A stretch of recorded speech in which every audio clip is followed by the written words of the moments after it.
precipitation fell today. The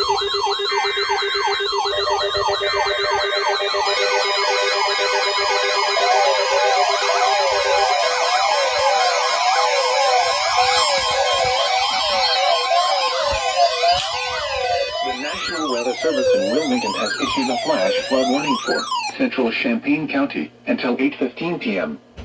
At 5:16 p.m., radar indicated thunderstorms producing heavy rain across the warned area. Between 1.5 and 2.5 inches of rain have fallen. Additional rainfall amounts of 0.5 to 2 inches are possible.